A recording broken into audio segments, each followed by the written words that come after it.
Hay un mundo bajo el agua que influye en nuestras vidas más de lo que imaginamos. Esto es Hablemos Conciencia, un podcast donde exploraremos los misterios del mar con preguntas simples y respuestas profundas.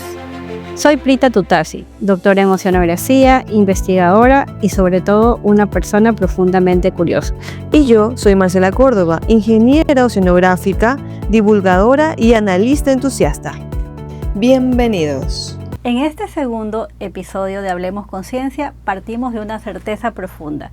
El mar guarda misterios que aún no alcanzamos a entender y uno de ellos tiene que ver con dos pulsos opuestos en el océano, que si bien se originan en el Pacífico, se sienten en gran parte de nuestro planeta.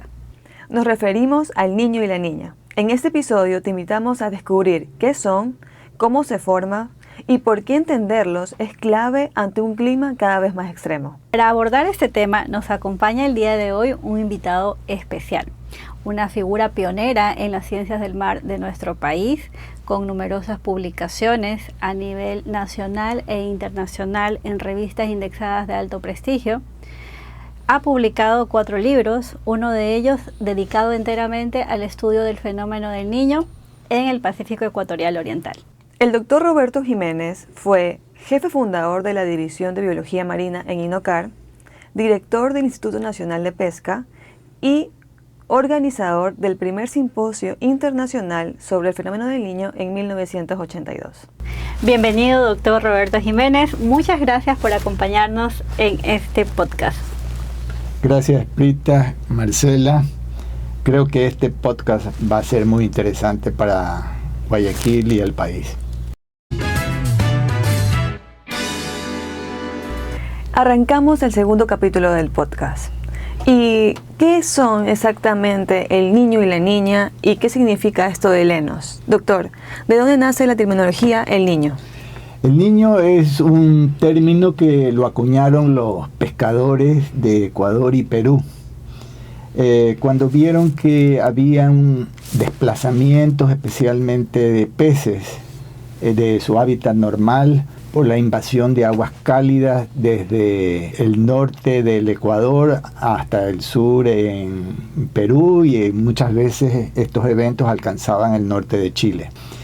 El término sufrió algunos cambios con los años y se lo comenzó a denominar como fenómeno, porque era periódico, es decir, que no se presentaba con regularidad. Posteriormente, investigadores del país, de Sudamérica y de Estados Unidos atribuyeron a una corriente, le llamaron corriente del niño. Pero investigadores norteamericanos como el doctor Biernes y el doctor George Philander de la Universidad de Princeton consideró, y en algunas de sus publicaciones como las que tenemos aquí, indicaba que estas variaciones en el tiempo se han presentado por siglos. En realidad hay registros históricos de estos eventos y están asociados directamente a variaciones en las condiciones meteorológicas y oceanográficas. Y eso derivó en lo que ahora conocemos como el Niño Oscilación del Sur,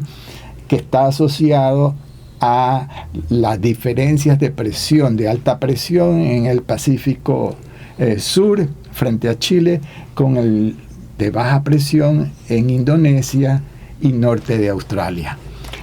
Así es, bueno, de hecho, como lo ha mencionado el doctor, el niño justamente constituye la fase cálida de este ciclo Enos. Tanto el niño como la niña, que es su fase opuesta, tienen esta característica de ser reconocidos como patrones climáticos que tienen importantes implicancias en los ciclos de precipitación. Así como lo ha mencionado el doctor, ya en la componente atmosférica se conoce que durante los eventos del niño las precipitaciones incrementan en las costas de América y disminuyen hacia la parte de Indonesia. Entonces, este sistema climático configurado por estos dos pulsos opuestos, como lo mencionábamos al inicio de nuestro podcast, en realidad tiene una serie de características y entenderlos para poderlos definir ha sido bastante complejo. Inicialmente, como lo mencionó el doctor, esto inicia con los pescadores de Perú, pero luego se transforma y evoluciona a términos más científicos donde se trata un poco de definir el evento. Sabemos que la fase cálida del niño que se caracteriza por un calentamiento anómalo de la temperatura superficial del mar, con valores por encima de 1, 2, hasta incluso 3 grados por encima de lo normal, generan estos cambios y que obviamente van a tener ciertas repercusiones en la comunidad biológica. La niña, por su parte, doctor. Bueno, ese es un término que lo acuñó justamente el doctor Philander, la niña, y publicado en alguno de sus libros. Y quisiera citar como anécdota que el doctor Philander dice que él nos explica cómo los países afectados por los eventos del Niño dedican muy poca atención a los eventos de la niña. ¿Por qué?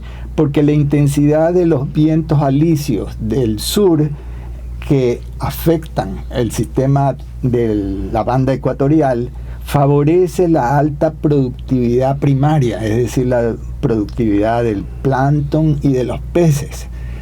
Justamente acabo de ver hace unas pocas horas un mapa de la NOAA en la cual se observa la intensidad de los afloramientos ecuatoriales por la intensidad igualmente de los vientos del sur.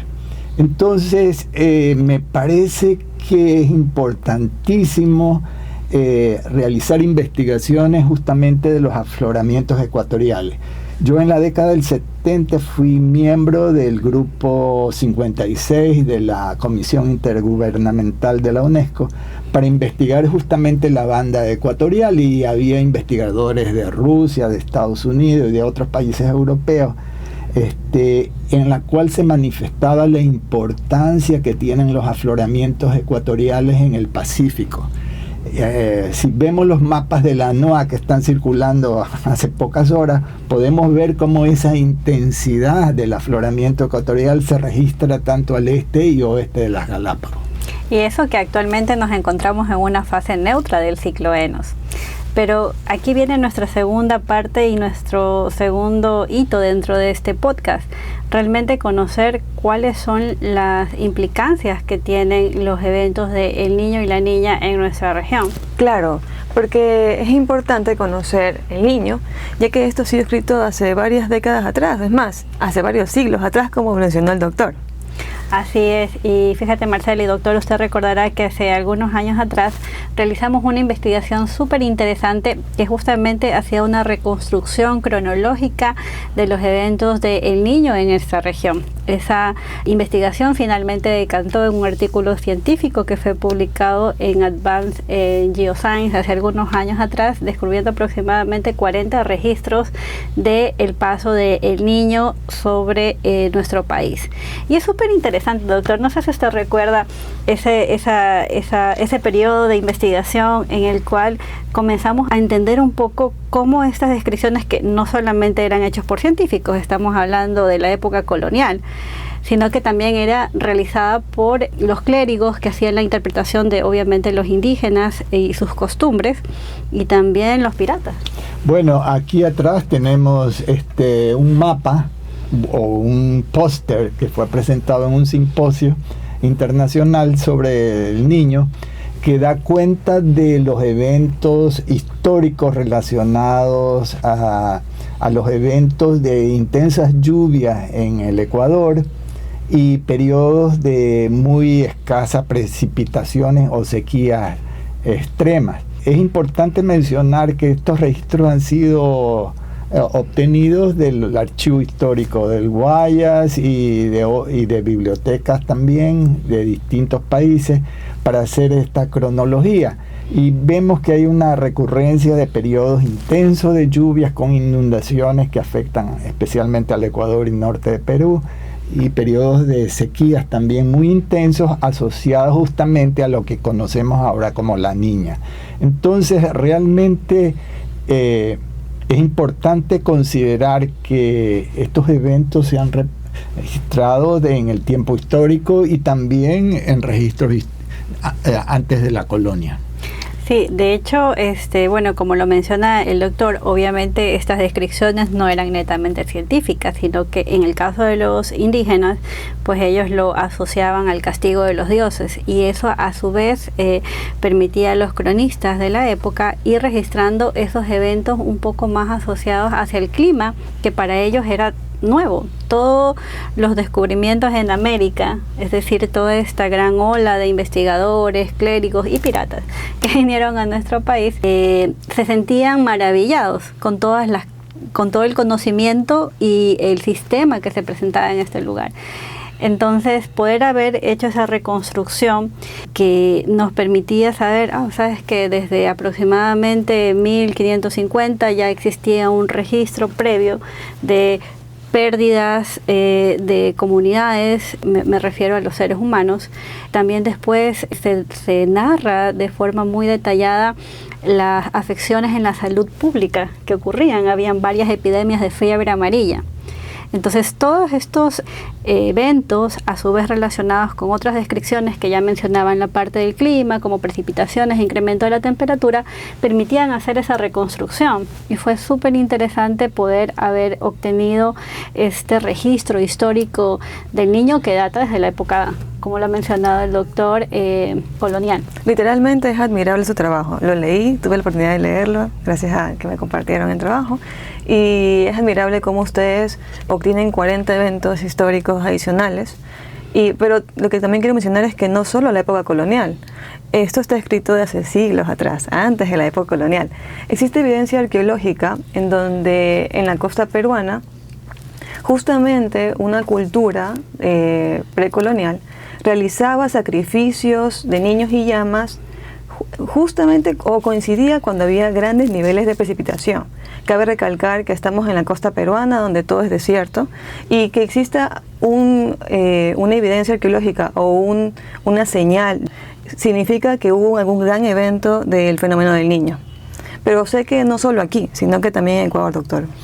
Claro, en realidad tenemos registros arqueológicos de la cultura Valdivia, 4000 a 1500 años antes de Cristo. La cultura Valdivia, que es considerada una de las primeras culturas que trabajaron la arcilla.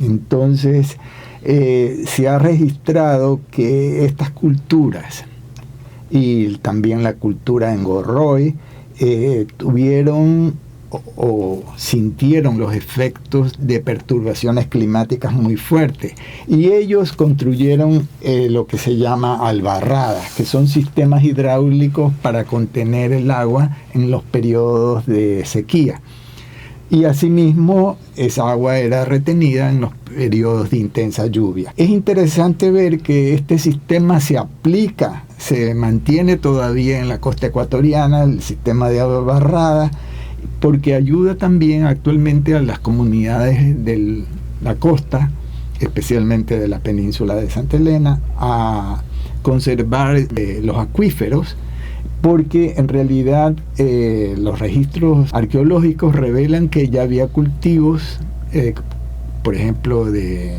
maíz y otras gramíneas que eran utilizados en su dieta normalmente. Entonces es interesante ver que este sistema se mantiene hasta la presente fecha. Y también que aprendieron de estos eventos y se adaptaron a los mismos. Así es. Y sacaron el provecho, hicieron un sistema de almacenaje y ahora lo usan, y lo usan hasta actualmente. O sea, es súper interesante. ¿Qué es lo que nos espera con respecto al evento del Niño ante un clima cada vez más extremo? Te invitamos a descubrirlo en la segunda parte de este capítulo del podcast Hablemos Conciencia.